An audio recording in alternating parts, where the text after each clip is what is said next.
tunggu Ci. Oke, thank you loh Ci. Iya, ada suara. Oke, kalau misalkan buat event, cara ngatasinnya adalah dengan brainstorming, guys. Ya, satu-satunya cara biar kalian bisa menghasilkan proker yang baik, yang maksudnya emang jadi goals-nya mentoring juga, ya dengan brainstorming, gitu. Entah kalian misalkan punya PIC, kan pasti mungkin ada 1-2 orang gitu ya, diskusi, rapat bareng. Nah, udah gitu jangan lupa sama HM-nya. Karena kan ya HM yang bakal screening kalian juga kan. Jadi baiknya kalian brainstorming sama HM juga gitu. Mungkin kalian misalkan udah berdua, anggap aja ya berdua ya, udah rapat, udah kayak oh kira-kira kayak proker A B C D gitu ya, udah kalian susun. Nah kalian set tuh misalkan mau call sama HM kayak kita mau diskusi soal proker nih gitu. Nah, nanti kalian jelasin, kayak misalkan kita punya proker A, B, C, D, gitu. Nanti pasti HM akan kasih masukan dan saran juga, gitu. Oh, kalau misalnya kamu buat proker ini, gimana publikasinya? Oh, gimana kalian caranya bisa begini, gitu. Jadi, apa ya, bukan hanya di pihak kalian gitu loh. Jadi HM juga ngerti proker kalian, dan kalian temu titik goals-nya, gitu. Nah, yang paling penting aja adalah mau belajar. Mau belajar dan mau mendengarkan ya. Karena itu poin paling penting menurut aku. Jadi kalau misalkan nih kalian udah set suatu proker A, B, C, tapi HM mungkin ada concern tertentu. Misalkan HM merasa kayak, oh kayaknya kurang deh kalau begini, coba baiknya begini. Nah, itu yang harus kalian bisa dengerin. Harus yang bisa jadi kalian buat buat kalian introspeksi lagi proker yang udah kalian susun. Mungkin kalau misalnya kalian merasa nggak setuju sama HM, jangan langsung bilang kayak, nggak setuju, nggak bisa, kayak gitu. Tapi coba pikirin lagi. Mungkin bisa kalian tanya ke HM-nya kayak, kenapa begitu, Ci? Kenapa begitu, gitu loh. Maksudnya, concern apa yang membuat HM tuh bisa se-concern itu sama hal tersebut, gitu, yang jadi concern HM. Jadi, mau mendengarkan itu paling penting. Terus, mau belajar intinya jangan terlalu ya wah aku tutup poin banget tapi intinya jangan kayak terlalu keras kepala gitu loh guys. Ya jadi yang bisa kalian tampung dari HM ya kalian harus hati dulu gitu. Misalkan kalian udah selesai call kayak HM ada beberapa hal-hal minus dari proker kalian bisa aja dulu, jangan langsung bilang nggak setuju gitu. Tapi udah selesai call kalian ngobrol lagi tuh, rapat lagi mungkin sama PIC sama rekan kerja kalian kayak oh tadi ini proker ini concern dari HM ini apa, terus proker B concernnya apa.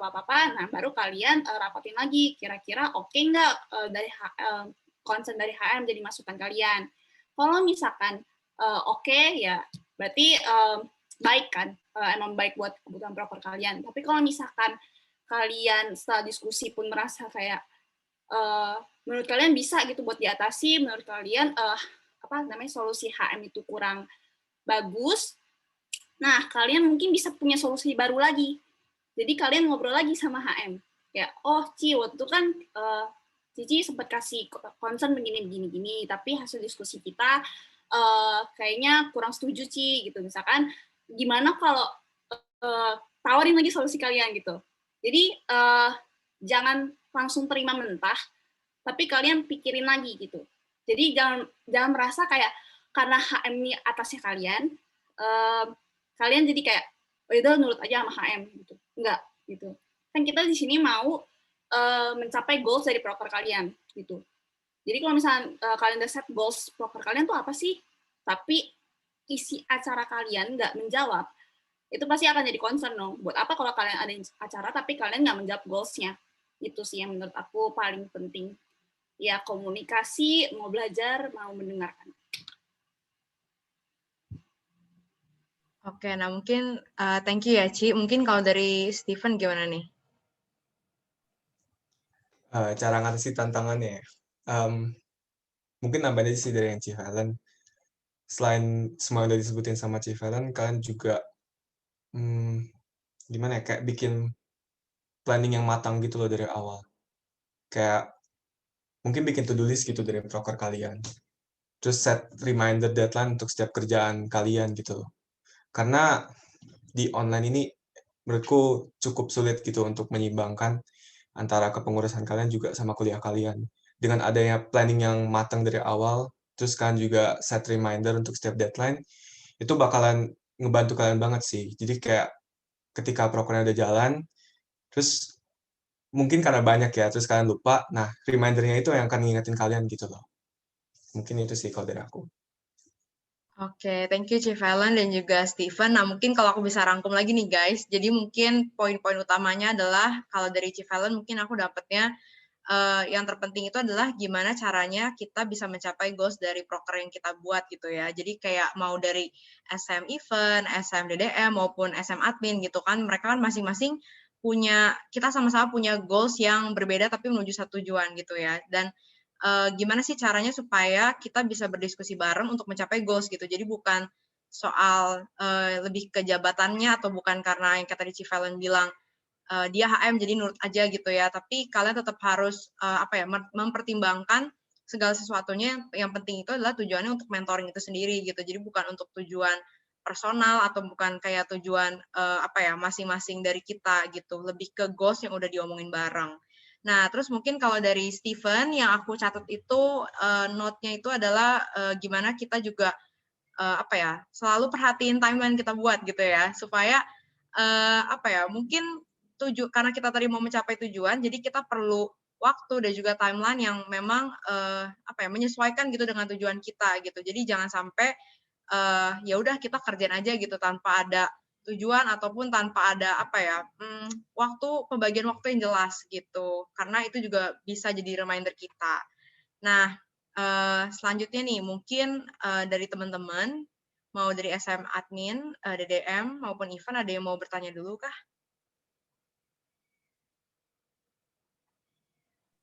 Mungkin aku mau nanya ke Ci Valen ya. Kan tadi Cici sempat udah jabarin tuh tips-tipsnya. Gimana sih buat nanti ngurus proker segala macam.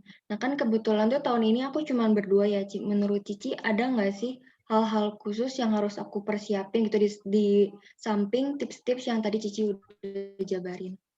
Thank you. Oke, thank you pertanyaannya Cindy. Nah mungkin tadi Chief Valen dan juga Steven mungkin ya.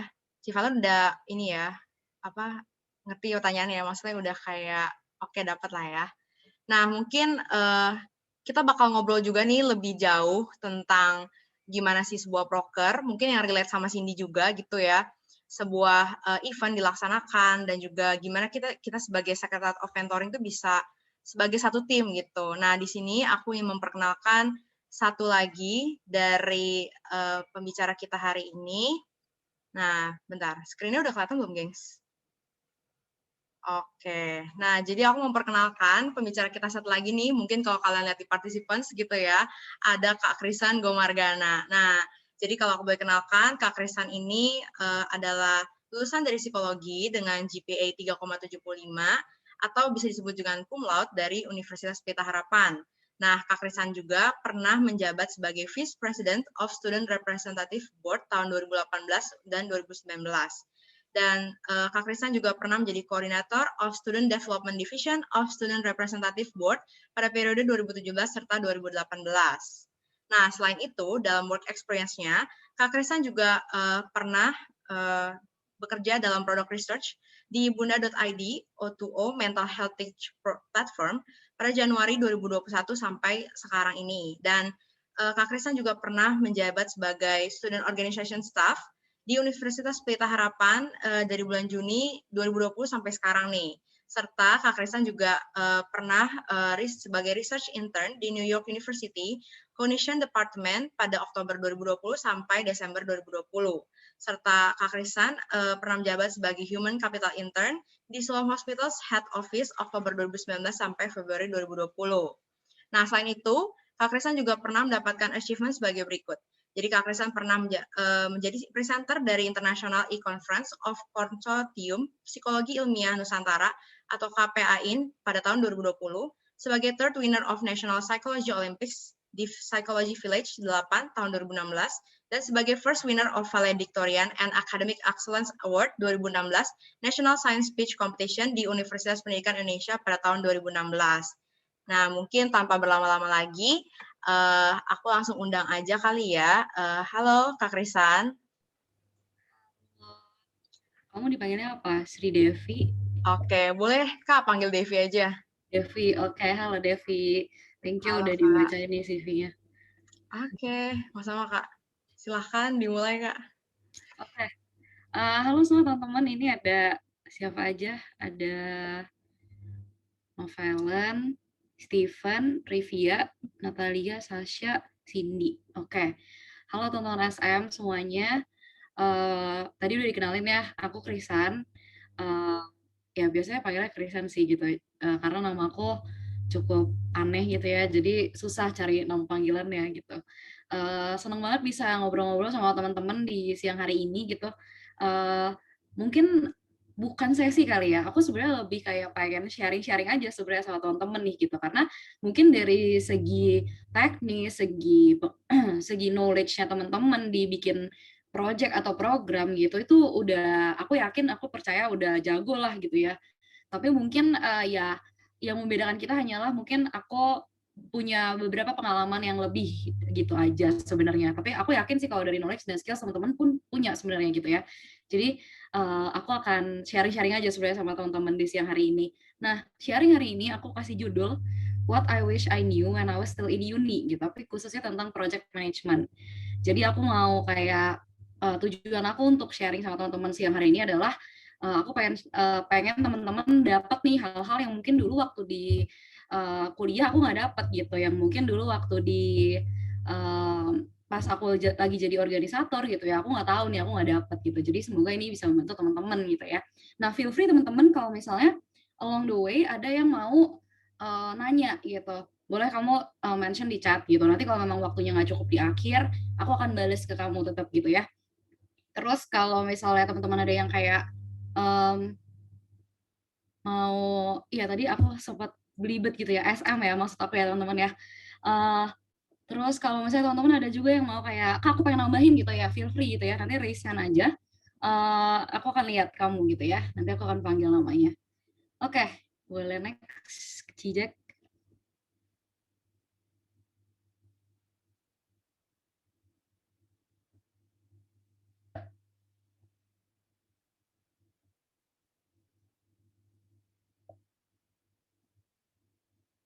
Oke. Ini ada satu quotes yang aku sangat suka. Dia bilang gini, singkat aja lah ya. Pengalaman itu, tapi aku nggak tahu ini siapa yang buat gitu ya, tapi aku sering denger aja gitu. Pengalaman itu nggak akan bikin kamu jadi seorang project manager. By the way, teman-teman kalau ketua proker gitu-gitu, kita biasa suka bilang mereka itu project manager gitu ya. Karena kan kamu akan jadi ketua prokernya, kamu yang akan manage projectnya gitu ya. Nah, pengalaman doang itu nggak akan bikin kamu jadi project manager yang brilliant gitu, atau jadi yang project manager yang sangat shining, shimmering, splendid gitu ya, enggak gitu. Kamu juga perlu research, kamu perlu dapat masukan-masukan, kamu perlu mentor along the way gitu, supaya in the end kamu tuh bisa dinyatakan sebagai project manager yang sukses gitu. Tapi sebenarnya definisi sukses itu apa sih kalau di project gitu ya. Nah, mungkin aku akan sharing sedikit lah ya pengalaman aku dulu gitu, waktu aku masih masih kuliah dan aku masih di organisasi gitu ya. Ini ada teman-teman yang dari psikologi nggak? Nggak ada ya. Mungkin kalau teman-teman yang dari psikologi dulu, Ci Jacqueline juga BPH acara ini gitu. Aku sempat jadi ketua satu program kerja, namanya itu Psychology Village 9 gitu. Nah, jujur waktu itu aku benar-benar yang anak baru gitu ya, anak baru masuk nih, kalau teman-teman mungkin di sini enggak lah ya. Aku benar-benar anak yang baru masuk, baru join panitia pun jadi anggota, terus tiba-tiba disuruh pegang proker, dan ini proker eksternal gitu. Jadi kalau di fakultas aku itu ada proker yang internal, ada proker yang eksternal gitu. Nah, proker eksternal ini cakupannya itu lebih luas gitu ya, karena ngundangnya lebih banyak, rangkaian acara lebih banyak, waktunya pun lebih banyak, panitianya pun lebih banyak gitu. Dulu aku punya panitia itu sampai 78 orang gitu, padahal fakultasnya kecil gitu ya, cuman panitianya ada 78 waktu itu, dan acara seminggu full gitu ya. Terus aku benar-benar bingung gitu. Ini aku harus ngapain aja ya gitu. Soalnya banyak banget nih yang harus aku pikirin. Di satu sisi sebagai seorang ketua proker, aku harus memastikan proker aku sukses. Maksudnya let's say secara angka suksesnya ya. Jadi target pesertanya harus tercapai. Terus misalnya rundown-nya harus tepat waktu, yang kayak gitu-gitu kan itu jadi target kesuksesan aku gitu ya sebagai ketua proker ini juga gitu. Tapi di satu sisi aku juga mikirin nggak boleh loh cuman angka-angka ini doang yang aku perhatiin, tapi aku punya 78 panitia yang harus aku perhatiin gitu. Ada 78 orang lainnya yang tergabung di dalam proker aku, yang kerja bareng sama aku, dan aku nggak mau proker ini tuh jadi cuman kayak kita kejar target, kita kejar angka, tapi orang-orangnya sendiri nggak berkembang. Maksudnya mereka cuman ikut proker ini sebagai kayak ya udah kejar tayang aja deh, kayak pengen coba-coba proker, ikut jadi panitia, kerjain aja, disuruh buat apa, disuruh buat rundown ya aku buat, disuruh buat LO-in pembicara ya aku LO-in pembicara gitu, that's it gitu. Tapi setelah selesai keluar dari proker pasti tanya, kamu belajar apa dari proker ini? Mereka nggak tahu apa gitu, mereka nggak tahu apa sebenarnya yang mereka dapatkan dari ikut proker ini gitu. Nah aku nggak mau yang kayak gitu. Jadi makanya kenapa aku bilang waktu kamu jadi ketua proker itu pasti akan sulit banget. Di satu sisi kamu mau kejar kesuksesan target kamu yang dalam bentuk angka, di satu sisi kamu juga harus kejar target kamu develop orang loh gitu. Apalagi teman-teman di sini mentoring, pasti backgroundnya lebih kuat gitu loh. Kalau dulu aku di himpunan ya backgroundnya setengah-setengah dari 50-50 nih, pengen develop, pengen capai target proker juga, maksudnya capai target yang kuantitas juga gitu ya. Tapi aku yakin di sini teman-teman mentoring lebih dalam gitu lah di bagian people-nya gitu ya. Dan secara kepribadian aku pun bukan orang yang people oriented. Teman-teman pernah dengar ya pasti ya, people oriented, target oriented gitu ya. Secara kepribadian aku pun bukan orang yang people oriented gitu. Jadi aku sangat struggling ketika aku harus jadi ketua proker ini gitu. Jadi kayak aku bingung nih yang mana yang harus aku kejar gitu ya. That's why akhirnya along the way aku belajar kalau quotes ini tuh sangat relate sama aku gitu.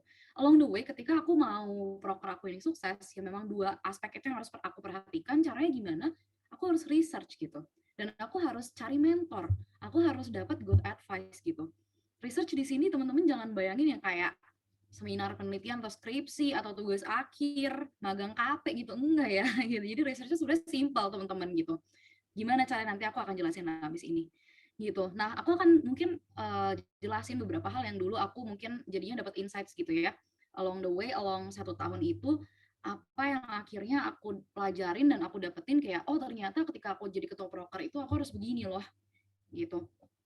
Boleh tolong next, Ci.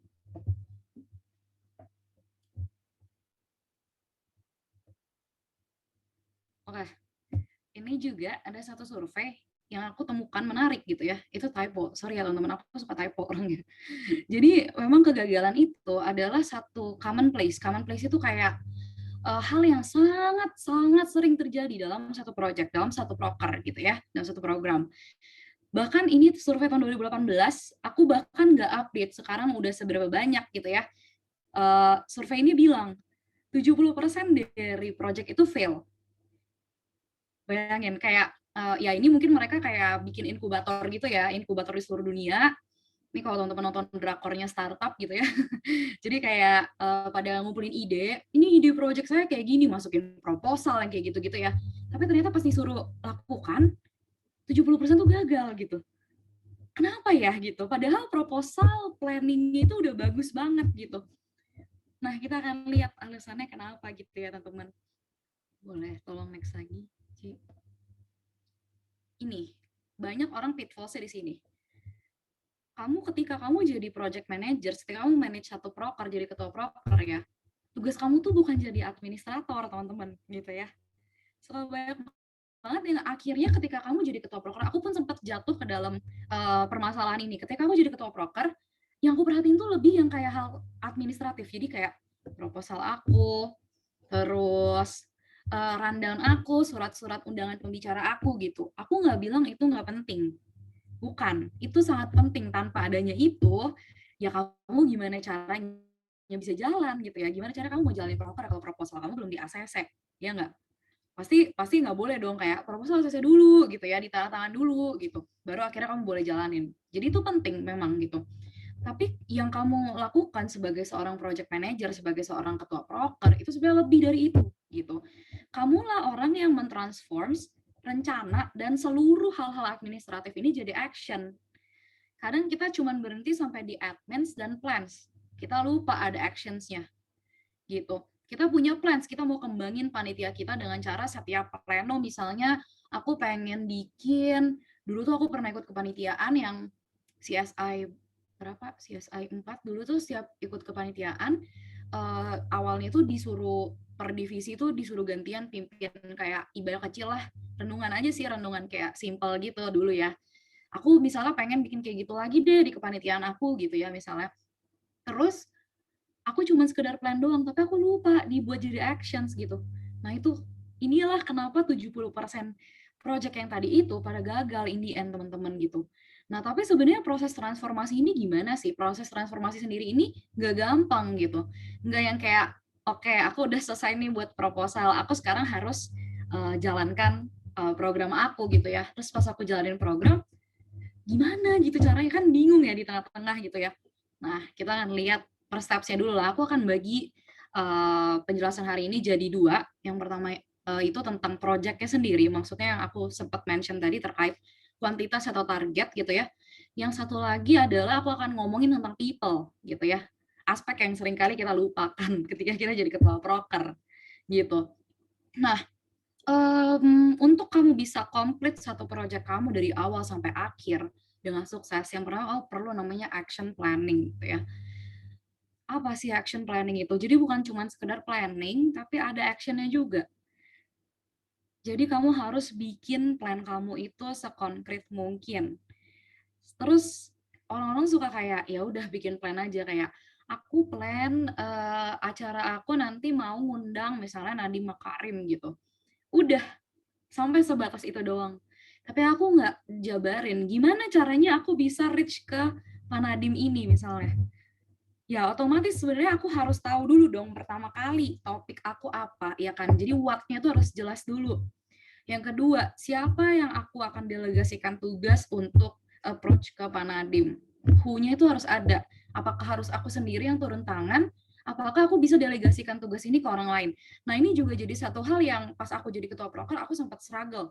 Aku tipe orang yang mau kerjain semuanya sendiri. Bukan karena aku nggak bisa kerja sama, tapi karena aku susah buat komunikasiin ke orang. Jadi aku punya masalah di situ dulu. Jadi kayak aku nggak bisa, kayak misalnya Devi gitu ya, aku bilang sama Devi, misalnya Devi wakil aku nggak bisa yang kayak ngomong sama Devi, tolong dong bantuin aku kayak liatin divisi, misalnya divisi DDM gitu ya, divisi DDM-nya lagi ngapain sih sekarang, mereka bisa nggak kejar desain ini di pertanggal segini lah segala macam. Aku bukan tipe orang yang kayak gitu. Jadi ketika aku punya satu bayangan di otak aku, langsung aku kerjain gitu.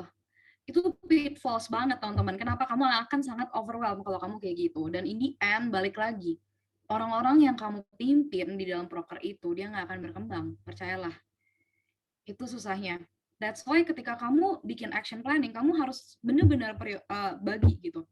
Ketika kamu bilang who-nya itu ngomongin tentang siapa yang cocok untuk ngerjain ini. Gitu. Siapa yang bisa aku delegasikan untuk ngerjain ini. Terus ketika kamu mau delegasikan, kamu harus lihat juga, pertimbangin. Bisa nggak? Misalnya aku mau delegasiin Sasha gitu ya, sama Steven untuk approach si pembicaranya ini gitu ya. Nah, bisa nggak? Cukup nggak kalau cuma 2 orang doang? Gitu. Aku harus consider sampai ke sana ketika aku bikin action planning. Terus misalnya, kalau emang bisa Sasha doang, kenapa aku harus taruh Steven? Mendingan Steven aku delegasiin tugas yang lain. Itu yang kamu hal-hal yang kayak gitu yang mesti benar-benar kita rinciin untuk bisa tentuin action planning kita yang konkret gitu. Terus yang ketiga adalah ketika kamu sudah punya topiknya, ketika kamu sudah punya orangnya gitu ya, kamu harus tentuin when-nya, kayak kapan kamu harus kerjain ininya gitu. Nah kadang-kadang kita juga suka kayak ya udahlah tentuin when gitu, tapi when-nya kayak 1 minggu lagi atau H-3 acara gitu. Nah percaya teman-teman, ketika kamu bikin hal-hal yang seperti itu, kita akan lebih cenderung lebih fleksibel timeline kita. Jadinya kenapa? Karena kita nggak punya tanggal pastinya sebenarnya. That's why kenapa aku sangat sarankan biasanya ketika kita buat proker, tentuin dulu tanggal eksekusinya kamu mau di kapan. Gitu. Nanti dari situ baru kita tarik mundur. Oh, misalnya aku mau bikin talk show ini di bulan Juli lah, tanggal 20 misalnya. Aku udah tentuin dulu, jamnya juga aku tentuin, jamnya jam 5 misalnya sampai jam 6 gitu ya. Nah, dari situ aku akan tarik mundur gitu. Jadi, oke, berarti kalau aku mau approach pembicara biasanya idealnya H-2 minggu. Berarti H-2 minggu dari 20 Juli ini berapa? Tanggal berapa?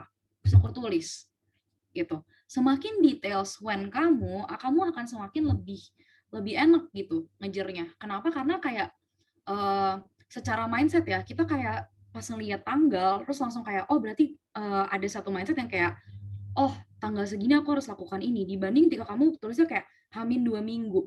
Kalau H-2 minggu, ya tanggal berapa ya kira-kira?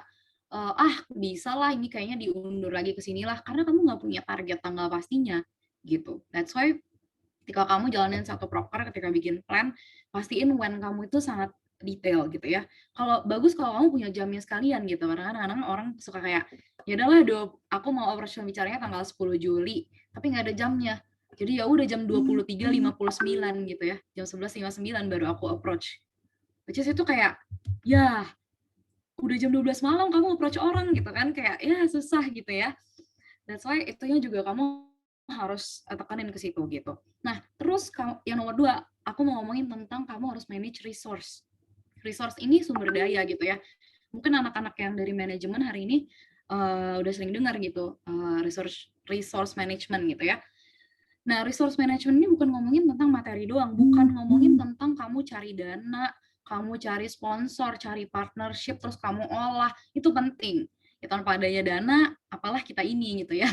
Kita nggak bisa berjalan teman-teman gitu. That's why itu penting untuk diolah juga. Tapi people, orang itu juga penting gitu. Aku pernah, mungkin teman-teman pernah dapat sesinya, kalau misalnya aset terbesar kamu sebagai seorang ketua itu adalah orang-orangnya. Jadi ini jangan kamu tangkap literal ya teman-teman gitu. Cuman ini semua benar-benar kayak aku gambarin aja gitu. Ketika kamu jadi satu ketua proker, kalau misalnya kamu punya dana banyak, kamu punya timeline udah lengkap, planning kamu bagus, tapi nggak ada yang mau ngerjain, cuman kamu sendiri, gimana bayangin coba? Nggak bisa kan? Nah inilah hal yang aku juga cukup waktu itu sangat-sangat diajarkan dengan keras terkait ini, gitu ya, karena aku merasa dulu aku cukup punya dana, aku cukup punya pembicara, aku cukup punya peserta, ya kalau emang nggak ada yang mau ngerjain, aku bisa ngerjain sendiri. Nah disitulah akhirnya aku jatuh gitu loh, bener-bener yang jatuh. Wah aku sampai sakit ya. Semoga teman-teman di sini nggak ada yang mengalami itu ya. Sampai sakit karena kewalahan, karena harus ngurus sendiri semuanya gitu. Dan aku lupa kalau sebenarnya aku punya people, aku punya aset-aset terbaik aku di dalam proker ini. Nah, that's why itu juga harus kita perhatiin teman-teman, gitu.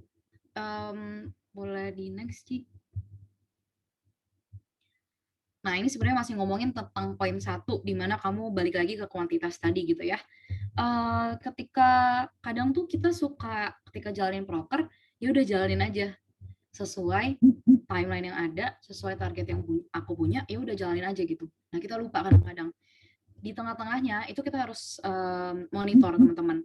Ini kenapa aku bilang result and development success, karena kita bukan cuma mau ukur proker itu dari result, tapi dari development-nya juga. Gitu. Jadi along the way itu kamu benar-benar harus monitor teman-teman. Jadi nggak bisa yang kayak seleksi panitia, masuk 50 orang. Oke, ini proposal jadi kelar, terus timeline ada, kerjain aja masing-masing job desk-nya. Terus udah, nanti di akhir kita baru eval, bikin LPJ. Nggak bisa, kenapa? Karena sebenarnya ketika kamu harus monitor, kamu benar-benar harus monitor along the prosesnya gitu loh. Jadi misalnya kepanitiaan kamu ini berjalan selama 4 bulan, di dalam 4 bulan itu kamu harus terus monitor sebenarnya. Makanya mungkin kalau di sini teman-teman mungkin udah pernah praktekin lah ya, kayak di rapat pleno gitu ditanyakan satu-satu divisi kayak udah berapa persen progresnya, yang kurang apa lagi gitu. Terus kayak oke, misalnya ada yang jawab aku progresnya divisi A misalnya 80%, nanti kan ditanya 80% tuh apa aja, 20%-nya tuh sisanya apa aja gitu kan. Nah itu sebenarnya adalah salah satu hal yang kita lakukan untuk monitor. monitor setiap minggunya, setiap bulannya itu apa yang terjadi. Kadang kita lupa, akhirnya kita monitornya cuma di akhir doang. Udah kayak tinggal H-3 acara, baru kita monitor. Terus ternyata bayangin ya teman-teman, kalau misalnya kamu lakukan hal seperti itu, terus H-3 kamu monitor, ada yang bilang 20% progresnya, padahal udah H-3. Terus dia baru ngomong hari itu kalau dia 20% progresnya. Itu terlalu mepet teman-teman. It's kayak nggak ada kata terlalu terlambat sih sebenarnya gitu. Kamu masih bisa bantuin dia. Cuman ya alangkah baiknya kalau kamu tahu progres dia ini stuck di 20% dari 1 bulan yang lalu. Ya kan? Bayangin kalau misalnya kamu tahu dia progresnya stuck di 1 bulan yang lalu, pasti akan lebih banyak hal yang bisa kamu lakukan untuk troubleshoot divisi ini. Gitu.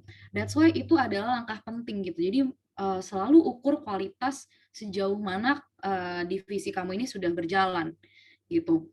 Dan juga jangan cuman tanya sama mereka. Kadang-kadang kita cuma tanya sama aku mau nanya sama Publi. Aku tanya sama Publi doang. Padahal Publi ini dia kerjanya itu sangat relate sama misalnya DDM, desain misalnya.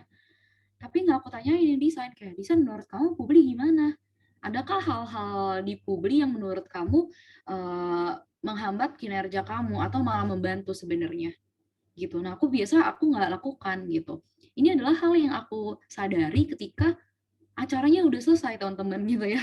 Jadi aku berharap teman-teman mungkin bisa aplikasikan ini, jangan nunggu sampai acaranya udah kelar gitu ya.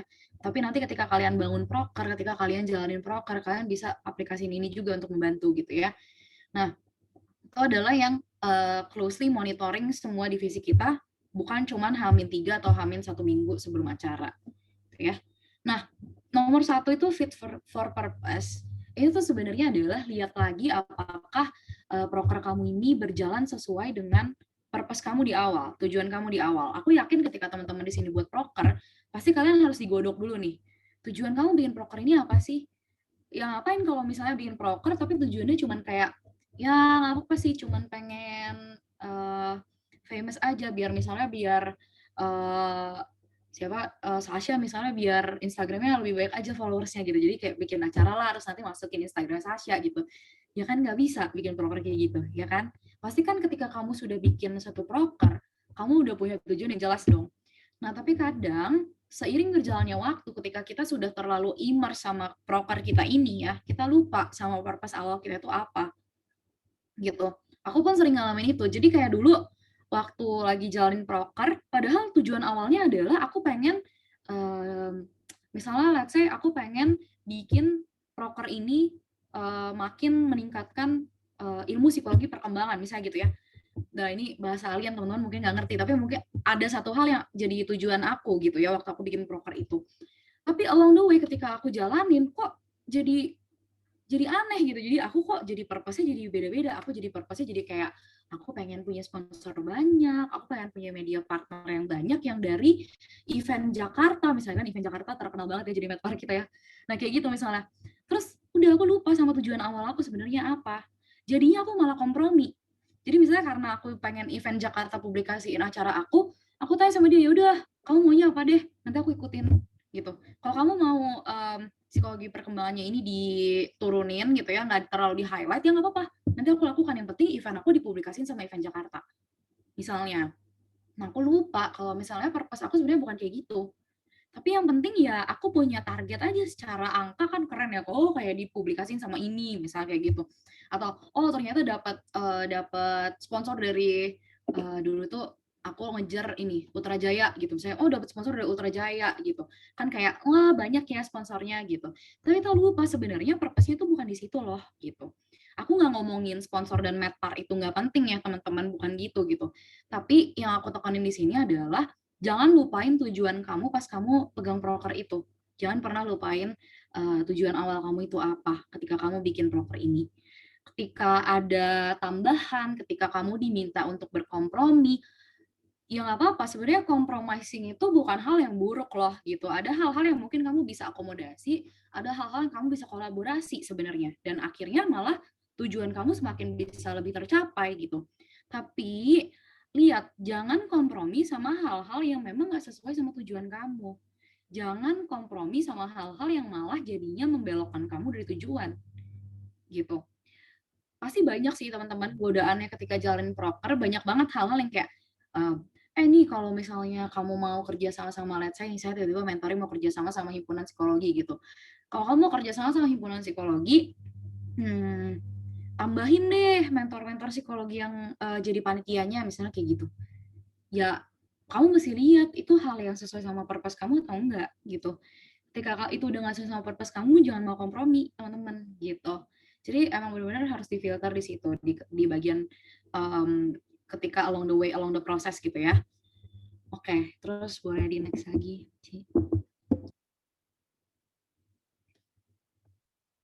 Oke, ada tiga tipe orang. Ada orang-orang yang make things happen, ada yang melihat kayak nungguin aja.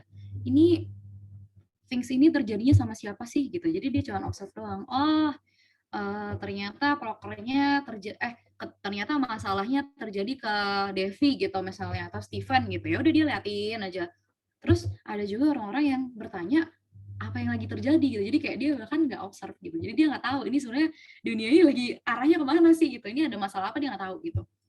Nah, kamu yang mana nih ketika ada changes dan crisis? Jadi changes dan crisis ini adalah hal yang nggak akan kamu, maksudnya gimana ya? Kamu nggak akan pernah nggak ketemu gitu. Aduh, belibet banget teman-teman ya. Kamu pasti akan selalu menemukan changes dan crisis ketika kamu pegang satu proker gitu ya. Either itu datangnya dari proker kamu sendiri, dari target peserta kamu misalnya tiba-tiba kayak waduh krisis nih nggak ada orangnya gitu ya, atau dari panitia internal kamu sendiri gitu ya. Wah dulu zaman aku yakin sampai sekarang pasti masih terjadi karena manusia itu dinamis ya, panitia kalian juga pasti dinamis gitu. Aku sampai sakit kepala setiap hari tuh ada aja gitu ya, kayak nanti yang si A bilang kayak si divisi ini anaknya ada yang mau keluar gitu misalnya, terus nanti ada lagi satu lagi divisi ini kayak yang ini sakit 2 minggu nggak bisa diganggu gitu. Nah, nanti ada yang satu lagi yang ini berantem sama yang ini gitu. Waduh, banyak banget gitu. Banyak changes, banyak krisis. Kamu dituntut untuk bisa atasin semua ini. Nah, kamu orang yang mana nih? Apakah kamu orang yang cari solusi untuk atasin ini? Apakah kamu cuma yang kayak diem aja, liatin aja? Atau malah kamu nggak peduli sama sekali? Gitu ya. Nah, itu jadi refleksi teman-teman aja. Boleh tolong di next lagi. Nah, ini tadi aku sempat ngomongin ya. Nah, makanya ketika kamu jalanin satu proker, change management itu juga penting, gitu ya. Cara kamu untuk manage change itu penting. Boleh tolong next lagi, Ci? Oke, masuk sekarang ke yang poin aspek selanjutnya. Tadi aku udah ngomongin banyak lah tentang results, tentang kuantitas, tentang teknisnya proker gitu. Aku mau ngomongin tentang people-nya sekarang. Kemarin aku sempat baca satu artikel dari HBR, kalau teman-teman suka baca juga. Nah, ngomongin tentang ini, do not sabotage your force gitu ya. Jadi jangan sabotase. Kamu tahu kan sabotase itu apa? Sabotase itu dirusak gitu ya. Nah, seringkali proker itu, aku nggak tahu sih, kalau dulu zaman angkatan aku banyak orang yang keluar proker tuh terus dia ngomong kayak trauma gue ikut proker gitu, kayak aduh aku nggak mau ikut proker lagi. Aduh aku sakit hati sama si A, aku nggak suka sama ketuanya, dan segala macam, banyak banget yang kayak gitu ya. Terus akhirnya ya anak itu jadi kayak anak hilang gitu loh. Dia nggak mau lagi join panit gitu. Nah ketika itu terjadi, itu kamu udah sabotase orang gitu. Kamu udah sabotase force kamu gitu. Kan sayang banget teman-teman. Makanya jangan sampai yang terjadi gitu. Ketika kamu pegang satu proker gitu ya, bener-bener perhatiin lah anggota-anggota kamu. Bukan anggota kamu doang, BPH kamu juga. Kadang-kadang kita juga lupa BPH kita sendiri gitu ya. Kalau teman-teman aku belum tahu gimana susunan struktur prokernya, cuman ya mungkin kalian sesama SM lah gitu. Sesama SM pun harus saling memperhatikan gitu ya. Nah, gimana sih caranya? Ini ada basic steps-nya lah. Pertama, itu selalu notice dan acknowledge feelings dari anggota kamu, dari keseluruhan proker kamu. Jadi maksudnya adalah ada proker yang suka nganggep orang yang curhat atau cerita itu lebay. Pernah aku ketemu ketua proker yang kayak gitu. Jadi ketika anaknya lagi update di depan, terus anaknya bilang kayak iya lagi susah nih lalala segala macam, terus dibilangin stop, jangan curhat di sini. kayak lu lebay banget, itu nggak usah di-share deh. Pernah aku ketemu yang kayak gitu. Nah, teman-teman hati-hati sama yang kayak gitu. Orang-orang itu mau di-notice dan di-acknowledge sebenarnya, gitu. Nggak ada, anggapannya gini loh, nggak ada satu masalah pun yang kamu bisa bilang itu lebay. Karena sebenarnya kekuatan orang tuh beda-beda. Kekuatan panitia-panitia kamu tuh beda-beda. Ada orang yang mungkin tahan banting, jadi dia nggak akan pernah curhat. Ada orang-orang yang mungkin kita lebih butuh scaffold gitu, kita lebih butuh bantu sebenarnya. Nah, kalau misalnya yang kayak gitu, kamu bilangin lebay, udah hilang dia selama ini, dia nggak akan lagi mau cerita ke kamu gitu. Makanya selalu acknowledge feelings orang, dan percayalah, feelings orang itu sangat berpengaruh ke kinerja dia. Ketika feelings orangnya udah nggak baik, udah nggak bagus, dan kamu nggak acknowledge itu, kamu nggak notice, udah kerjaan dia pasti nggak akan ada yang benar. Percayalah, gitu ya. Yang kedua adalah disclose ke satu sama lain lah. Maksudnya ceritalah, kalau emang kamu ada kesulitan, kamu mengalami masalah, ya saling ceritalah. Kalau kamunya aja nggak mau, ya jangan harap anggota-anggota kamu mau cerita.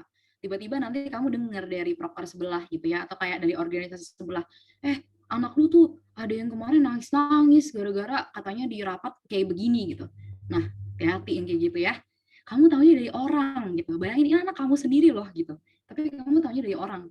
Sedih nggak sih rasanya? Kamu ketua prokernya gitu. Nah, that's why kamu harus disclose dulu, kamu harus berani cerita, kamu harus berani terbuka, baru mereka akan merasakan hal yang sama. Nomor 3, kamu harus kasih penjelasan sejelas-jelasnya, ekspektasi kamu ke mereka itu apa. Paling simpel kita bikin job desk yang jelas lah untuk mereka, jadi mereka tahu sebenarnya apa yang harus mereka lakukan. Ada proker-proker yang ketika kita masuk, kita nggak tahu kita harus ngapain gitu, jadi kayak cuma dikasih tahu, iya kamu divisi assessment gitu, terus kayak, assessment ini ngapain? Terus ekspektasi kamu untuk bikin pretest post-test itu apa gitu ya misalnya. Nah, nggak dijelasin, jadi kayak udah kerjain sendiri ya, gue tahu lu bisa gitu, udah. Hati-hati teman-teman sama yang kayak gitu-gitu ya. Semakin ambigu job desk-nya, semakin ambigu ekspektasinya, percayalah mereka nggak akan pernah mau kasih performa yang maksimal untuk kamu gitu. Jadi jelaskanlah sejelas-jelasnya gitu. Dulu ada salah satu senior aku yang pernah bilang kayak gini, jelasinlah sejelas-jelasnya, anggap semua orang itu orang yang gak ngerti apapun.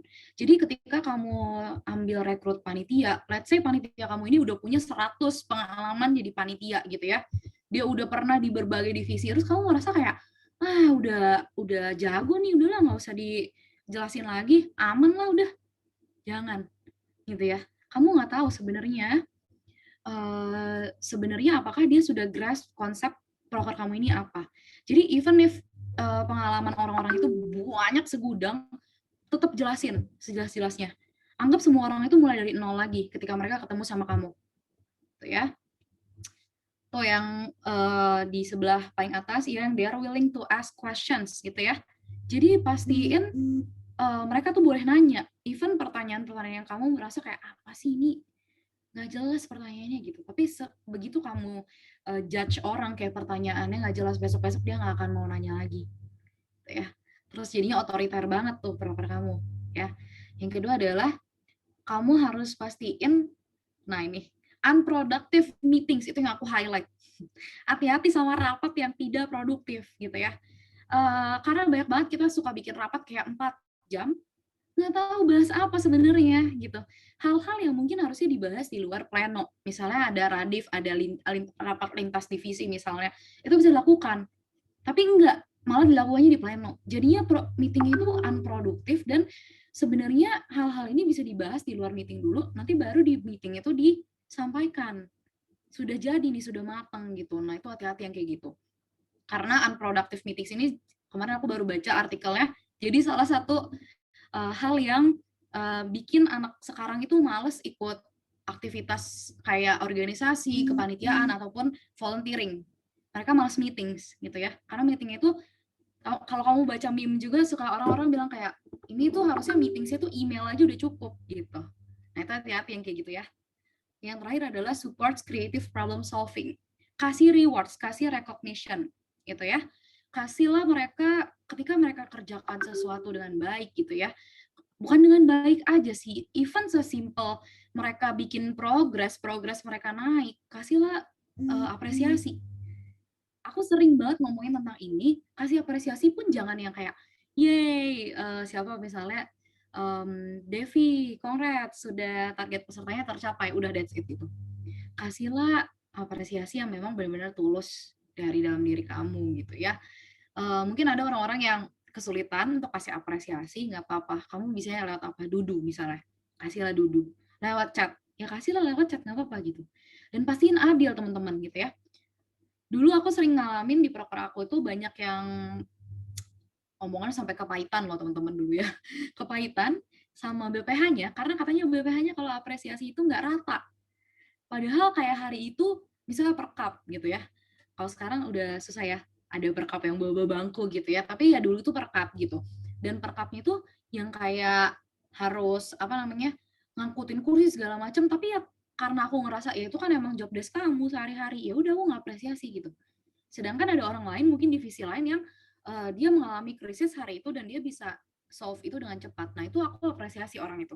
Nah terus orang-orang lain kan ngerasa kayak, ya ampun gue yang udah ngangkatin 200 kursi yang lagi lu dudukin sekarang, tapi lu nggak apresiasi gue, gitu.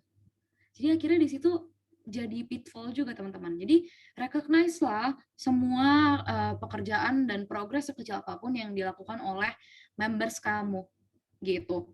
Nah mungkin jadi tantangannya adalah sekarang online gitu ya teman-teman.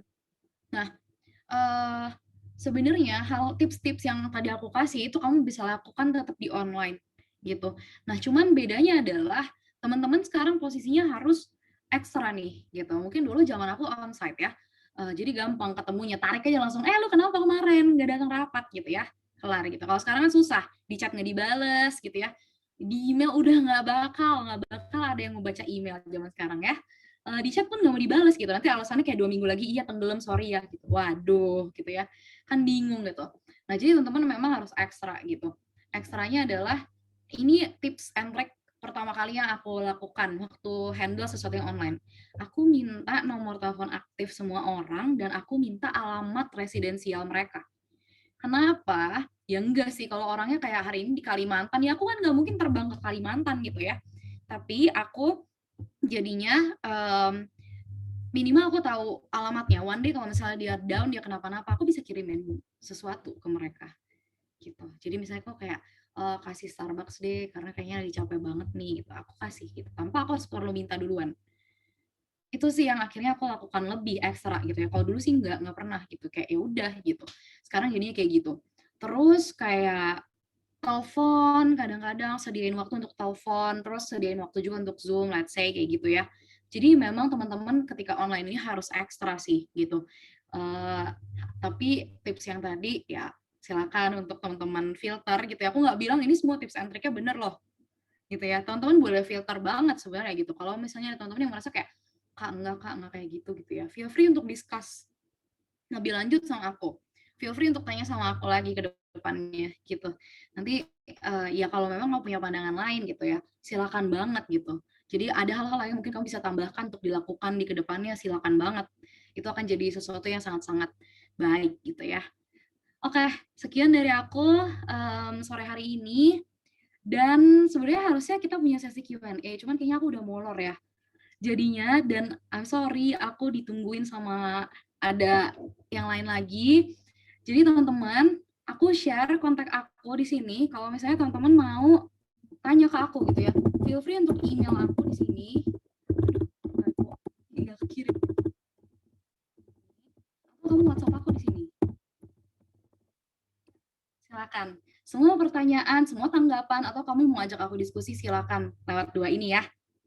Oke, sekian teman-teman dari aku. Thank you so much udah dengerin aku. Aku mohon pamit dulu kalau misalnya ada yang salah kata atau gimana gitu ya. Mohon dimaafkan ya. Sukses selalu teman-teman SM. Oh ya, oke. Thank you, Ci. Nah, mungkin sebelum Ci Krisan pergi, kita dokumentasi dulu sebentar kali ya. Oke. Boleh guys siap-siap dulu. Mungkin Ci Jack sama Mel bisa open Aku cam. bisa bantu screenshot juga. Oke. Untuk open cam, bisa kah? Bisa dong. Oke, thank you. Aduh, rambut gue. Bentar, oke, yuk. Krisan lagi buru-buru. 1, 2, 3. Oke, satu kali lagi ya. 1, 2, 3. Oke. Udah. Thanks Oke. Krisan, semangat untuk sesi Kita. selanjutnya. Bye. Oke, kalau gitu kita lanjut aja kali ya, lanjutin pertanyaan ke pertanyaannya Cindy tadi gitu. Mungkin kita bahas dikit ya. Mungkin untuk mengingatkan saja, boleh kali ya Cindy ulang sedikit lagi. Oke, ya jadi kan tadi Civelen sempat nyebutin tuh tips-tipsnya gimana buat ngejalanin proker. Nah mungkin aku mau nanya karena mungkin tahun ini aku berdua sama Lintang, kira-kira ada nggak gitu kayak tips khusus gitu atau apa yang harus aku siapin buat nanti ngejalanin proker ke depannya? Thank you. Ini aku langsung jawab atau gimana, Vivi? Boleh sih, langsung dijawab aja. Oke. Ya buat menjawab pertanyaannya Cindy, sebenarnya tipsnya tuh sama ya. Yang tetap harus mau belajar, mendengar, dan komunikasi yang pasti. Tapi kalau bilang kayak misalkan aku cuma berdua nih, beda sama yang kemarin mungkin agak banyak, dan mungkin karena kalian cuma berdua pasti handle prokernya akan lebih banyak, ya nggak? Ya kan, bisa aja kalian satu orang bisa aja pegang 2 mungkin, ataupun ya lebih gitu kan. Nah, tips dari aku cuma 1, yaitu in time. Nah, karena gini, apa ya, waktu itu kan berjalan terus ya. Jadi gimana cara kalian bisa memanage waktu kalian dengan baik, yaitu ngerjainnya dengan in time menurutku. Karena kayak yang tadi aku bilang ya, soal brainstorm dan lain-lain itu nggak secepat kilat yang kalian bayangin. Nggak mungkin kayak dalam 1 hari langsung tiba-tiba proker tuh fix. Nggak mungkin kan, karena kalian harus ada brainstorm terus, diskusi, dan sebagainya gitu. Dan ya belum lagi HM screening, belum lagi nanti dari SLC Jacqueline akan screening juga gitu kan ya. Itu panjang prosesnya. Jadi bukan hal yang singkat. Jadi poin aku adalah in time. Kalau misalkan intinya gini, jangan ngerjain nunggu disuruh. Nunggu HM tanya kayak jadi gimana? Misalkan kalian kan nanti bakal ada yang namanya rakel ya, rapat keluarga. Ya, mungkin belum diumumin ya, tapi intinya di rapat keluarga itu kalian akan membahas proker apa aja sih yang kalian mau adakan gitu. Nah, jauh-jauh dari sebelum itu tuh, kalian Cindy sama Lintang ya berarti. Nah, kalian berdua harus udah diskusi tuh dari jauh-jauh hari. Ataupun ya bisa by chat, ataupun kalian mau call, set call. Nah, itu kalian juga harus tentuin, jangan cuma 1 kali rapat terus kelar, tapi kalian mungkin bisa set waktu kayak semacam rapat divisi ya berarti. Kayak, mungkin seminggu sekali, di hari Selasa, misalnya Selasa jam 5 sore gitu, kita selalu ada rapat gitu. Jadi, apa namanya, maintain komunikasinya tuh yang harus paling penting gitu kuncinya. Diskusinya dan rapatnya tadi udah sempat Cikrisan sampein gitu, harus produktif. Jangan sampai kalian sebenarnya rapat tujuannya mau bahas proker, tapi kalian malah hahaha gitu kan. Itu kan nggak produktif tuh. Nah, jadi harus tahu kalau pas kalian mau rapat, itu tuh apa sih yang mau dibahas. List kalian harus punya listnya. Kalau misalnya udah selesai bahas ini, mau bahas apa lagi gitu. Jadi menurut aku in time paling penting, karena biasanya gini, yang biasanya ngerjain in time aja ujung-ujungnya bisa molor gitu, apalagi yang dari awal nggak in time, itu benar-benar molornya bisa kebangetan gitu sih. Jadi ya kuncinya in time sama time management yang baik gitu. Time managementnya harus baik, yang tadi Steven sempat singgung kan soal kuliah, belum kalian lagi di rumah gitu kan, pasti sama keluarga. Nah, itu yang harus kalian bisa maintain gitu. Nggak mungkin kalian cuma fokus ke kuliah. Emang kalian tujuan kuliah itu kan untuk pendidikan, tapi kalau kalian udah masuk organisasi, kalian punya tanggung jawab khusus kan di sini. Nah, itu yang juga jangan sampai terbengkalai gitu. Dan paling penting lagi, ada 2, komitmen sama prioritas. Nah, itu yang pertama yang aku bilang komitmen dulu ya. Kalau kalian misalnya udah masuk organisasi, komitmen itu paling penting. Kalian harus komit untuk melaksanakan tanggung jawab kalian dengan baik gitu ya, tugas dan tanggung jawab ya harus kalian kerjakan gitu ya. Nah, baru bahas soal prioritas gitu.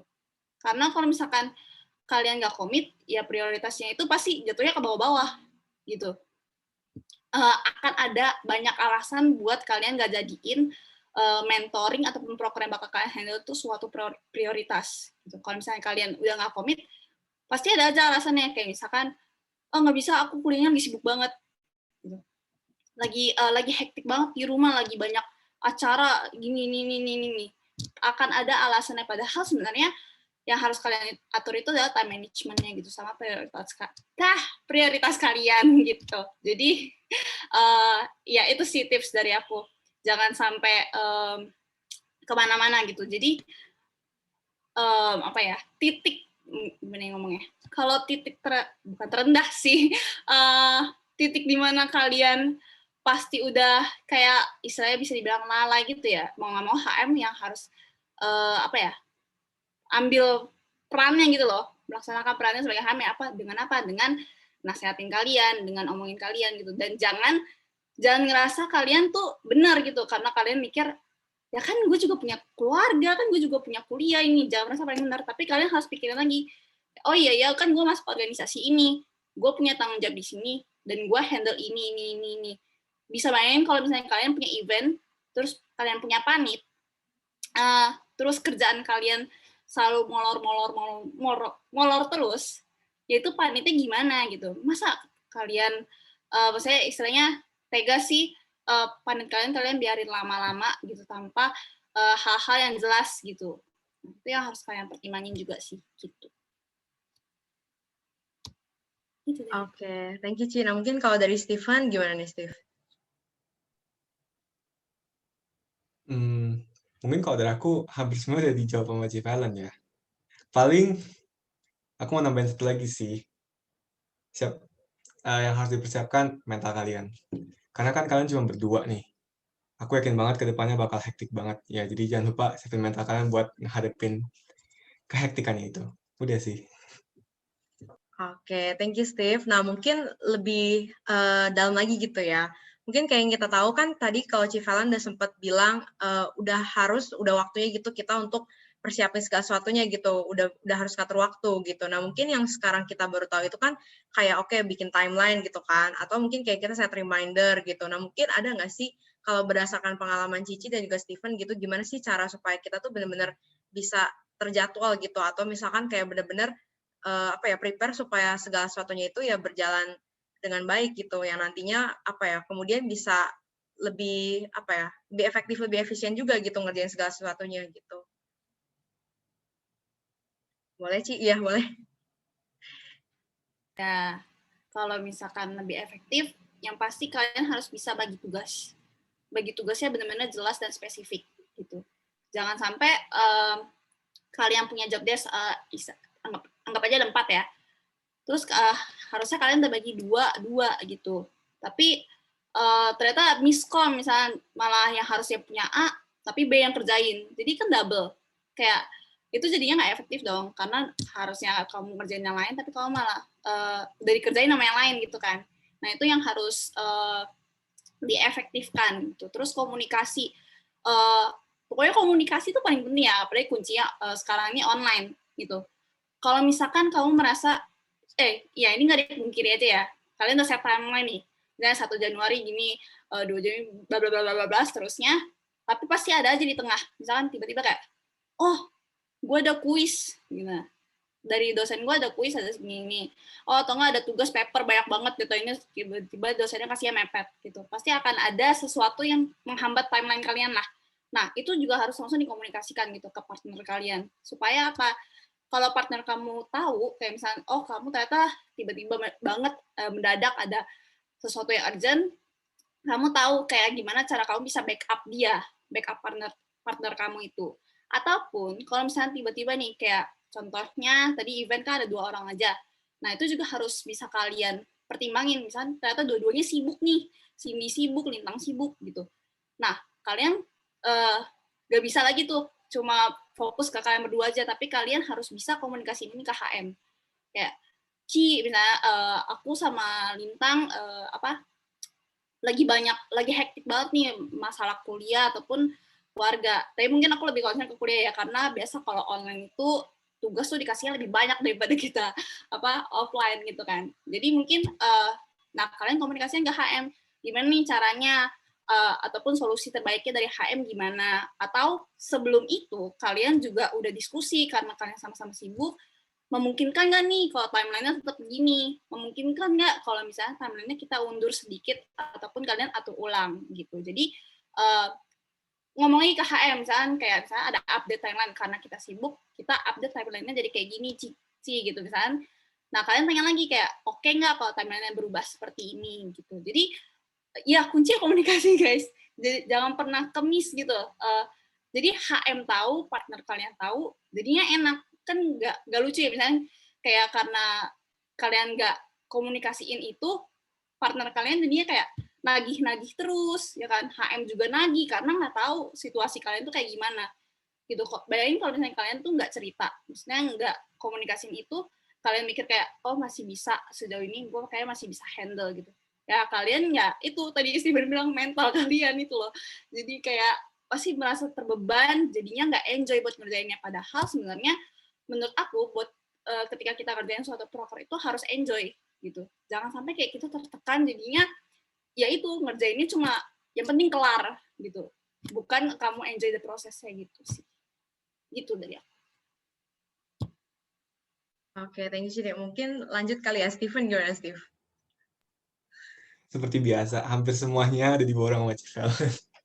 Mungkin aku mau nambahin aja sih dari komunikasi yang Civelen. Mungkin biar tetap apa ya? Kalau dari aku mungkin kalian bisa kayak ngadain rapat reguler gitu loh. Jadi kayak kalian bisa mengupdate satu sama lain gitu. Menurutku itu lebih baik. Paling itu sih tambahan dari aku. Oke, thank you Steve. Nah, mungkin nih karena tadi Kalen dan juga Steve juga udah sempet senggol-senggol kali ya tentang kalau tadi aku note itu gimana caranya sebuah proker itu nggak cuma jadi bikin kita ya udah asal kerjain gitu ya, tapi lebih ke gimana kita juga bisa menjalani dengan enjoy gitu. Nah, mungkin aku mau tanya nih, selama Cici dan juga Steven jadi SM gitu, biasanya apa sih yang bikin Cici sama Steven tuh bisa jadi stres gitu? Nah, mungkin mulai dari Steven dulu nih.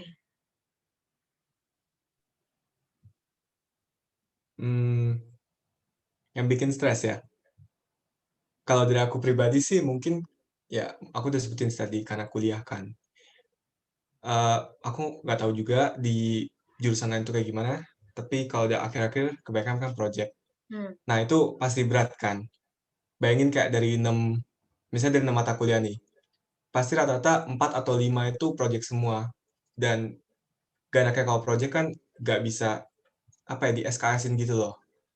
Nah, terus selain itu, aku juga ada pegang sistem student engagement point, terus sama permen. Nah, itu kayak nyimbangin antara ketiganya itu mungkin ya bikin stres sih. Oke. Ya, paling gitu. Oke, nah mungkin pertanyaan lanjutannya gini ya. Gimana sih cara Steven juga untuk menanggulangi stresnya itu gitu? Kalau dari aku, yang paling penting gimana ya? Jangan lupa menyisihkan waktu buat diri sendiri gitu loh. Jujur aja, aku dari awal pas masuk council, aku agak hektik sih di yang project sama permen kan. Sampai nggak ada waktu buat diri sendiri. Nah, itu yang membuat aku merasa, apa ya, kayak nggak ada refreshing-nya gitu loh. Jadi, menurutku, sesibuk apapun kalian, sehektik apapun kalian, jangan lupa buat nyisihin waktu buat diri sendiri. Istilahnya itu kayak, apa ya, buat otak kalian tuh terrefresh gitu loh. Nggak numpuk semuanya di otak kalian. Begitu sih kalau dari aku. Oke, thank you Steve. Nah, mungkin selanjutnya nih, sama nih pertanyaannya buat Civelen juga. Biasanya apa sih yang bikin Cici stres gitu? Dan gimana cara nanggulanginnya? Sesuatu yang bakal buat aku stres tuh kalau padat list yang harus dikerjakan. Kalau misalkan nih ya, apa ya kira-kira? Aku coba cerita juga ya. Kalau misalnya pas kayak kemarin aku lagi skripsi, terus jadi head mentor kan, berarti harus jadi handle anak-anaknya, terus proker-prokernya. Nah itu kan yang juga bikin hektik ya, maksudnya banyak banget yang harus kerjain, belum screening nanti ada anak A, B, C datang gitu kan. Kayak bener-bener ya sesibuk itu gitu. Ataupun dulu zaman kuliah, kayak nggak kuliah sekarang. Ya tahun berapa ya? 2018 kali, 2018 2019 itu tuh aku tipe orang yang mau sibuk banget. Aku tuh tipe yang nggak suka nganggur sih sebenarnya guys. Jadi apapun panit tuh aku ambil. Aku akan, kalau aku suka aku ambil gitu. Nah aku pernah sekali itu dalam bulan itu ya ambil 5 panit, dan ada beberapa yang aku jadi ketua, nggak beberapa, ada satu jadi ketua, terus ada yang jadi BPH, ada yang jadi koor gitu. Nah itu yang benar-benar momen dimana aku kayak stres berat. Aku pernah sempat jadi koor ambasador, makeup kostum deh, di ambasador. Itu yang makin membuat aku tuh jadi kayak mau nangis tiap hari gitu. Kayak pulang dari UPH itu subuh, ya belum lagi, terus besoknya kuliah, jadi kayak benar-benar sehektik itu dan se-stres itu. Nah kuncinya ya tadi benar kayak Steven bilang, me time. Kan kalau kalian gadis-gadis semua nih, mungkin bisa aja sisihkan lah 15 menit maskeran, bisa kan? Maskeran pasti bisa lah 15 menit. Ataupun kayak kalau yang hobi main game, ya main game. Ya intinya mau 1 jam refreshing itu pun udah penting menurutku. Ya kan? Daripada nggak ada sama sekali.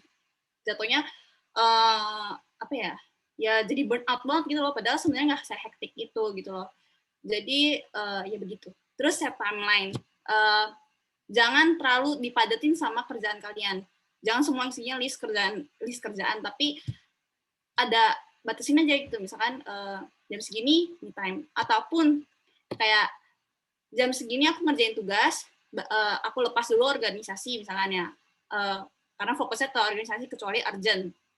Ataupun udah mau tidur, misalnya jam tidur kalian jam 10, kalian nggak mau diganggu lagi gitu ya, intinya udah nggak mau ngurusin hal-hal kuliah ataupun organisasi apapun gitu ya, jam 10 misalnya udah waktunya mau tidur ataupun udah ngurus diri sendiri. Nah itu juga bisa kalian atur gitu, kecuali kayak misalnya chat-chat ya kalian bales bilang aja oke, besok ya gitu, misalkan besok pagi aku coba kerjain dan sebagainya gitu.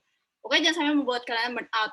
Terus ini biasanya masalah di anak-anak kuliah gitu, mau terlalu aktif sampai lupa limit diri sendiri gitu.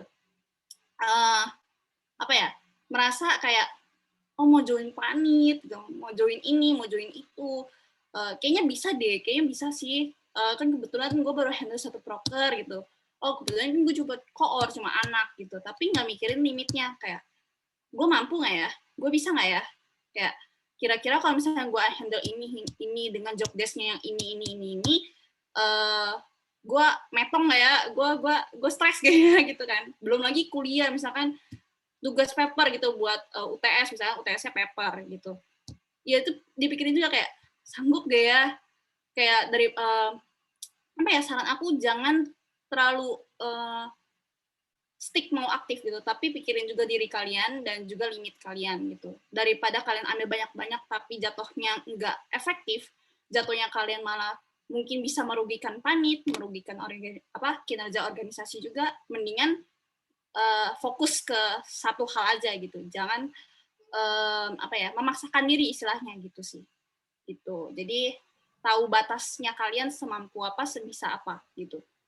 Jangan hanya pikir karena aku seneng, aku mau, ya ambil gitu. Yang enggak. Nah, terus kalau misalnya kalian mau join tapi kalian merasa mau gitu ya, dan kalian merasa mampu handle, jangan lupa dikomunikasikan lagi. Kan kalian dalam satu organisasi nih, kalian punya head mentor.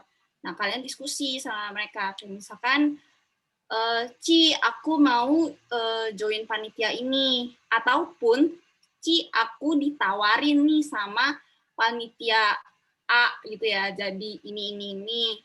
Terus aku merasa cocok gitu. Ya diskusikan sama HM, baiknya gimana.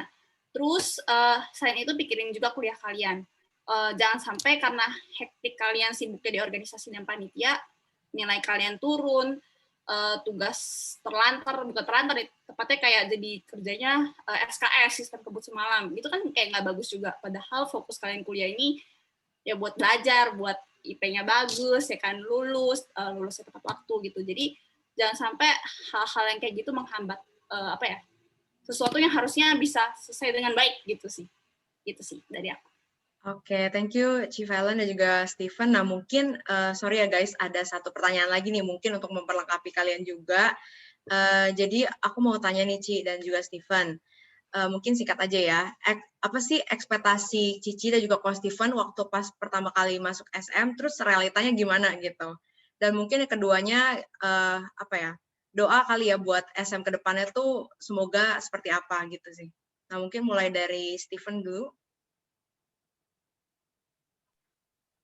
Ekspektasi realita ya.